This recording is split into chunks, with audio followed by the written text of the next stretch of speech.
Hey friends, it's Anna with Sarah Michelle NCLEX Reviews. Today we're going to be breaking down another next generation NCLEX style question called the drop down table. So this is one of those new question styles you may see on your exam.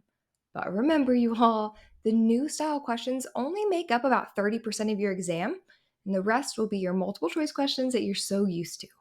First, we're going to walk through how these questions are scored, and then we'll go through a pharmacology question together to make sure you are confident in answering this style question. So, for these questions, you're given a table with a few rows. And in each row, you'll have a drop down where you select the correct answer out of 3 to 5 options. So, simply think of these as 3 multiple choice questions just in a drop down form. And let's talk how these are scored. The NGN, you all, it gives partial credit. That's huge. So that means you only have to get part of the question correct to receive any points at all.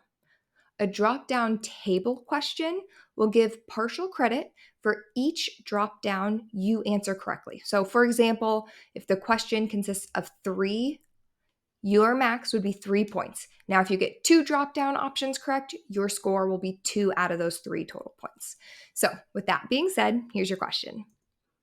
We have a 72-year-old client who was brought to the emergency department by a family member for some confusion, and he's unable to recall current medications. In the client's chart, under their medication reconciliation, the registered nurse sees that they are currently prescribed Lorazepam, regular insulin, and Metformin. So, on our table, which we'll see on the next slide here, for each of the medications listed, we need to select what nursing interventions need to be completed. All right, so here is our table.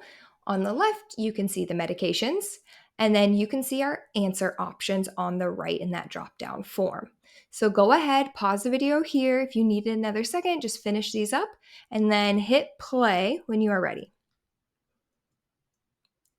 All right, let's walk through the correct answers here. We'll start with the very top row, which is lorazepam. So, lorazepam is a commonly prescribed benzodiazepine, which is used to help relieve anxiety. Now, something to remember with benzodiazepines is they make people drowsy. And do you remember how?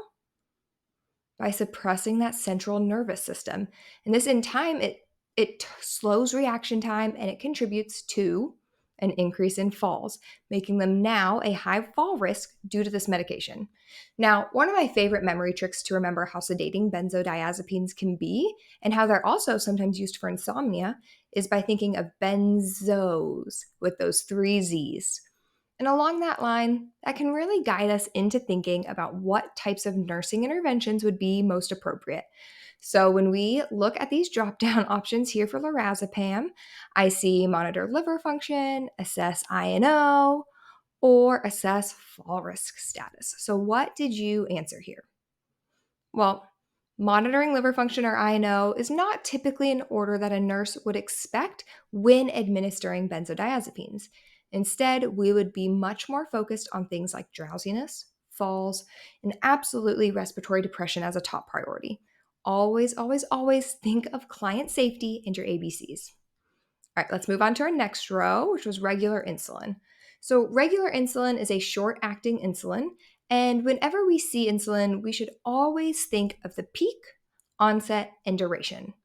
And so, regular insulin, it has an onset of 30 minutes, a peak of 2 to 3 hours, and a duration of 3 to 6 hours. Now, with that onset of 30 minutes, we typically would be ordered to give it 30 minutes prior to eating rather than 30 minutes after.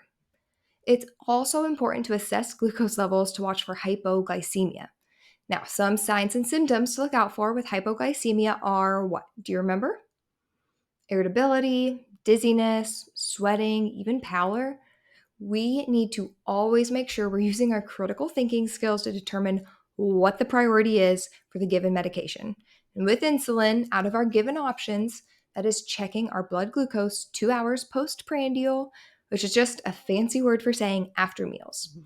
Now, kidney function, yes, it is monitored in those with diabetes, and it is monitored specifically for some diabetes drugs like metformin, but not necessarily specifically with regular insulin.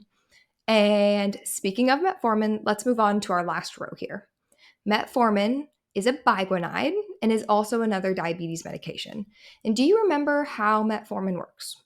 Well, I have it written here on the slide.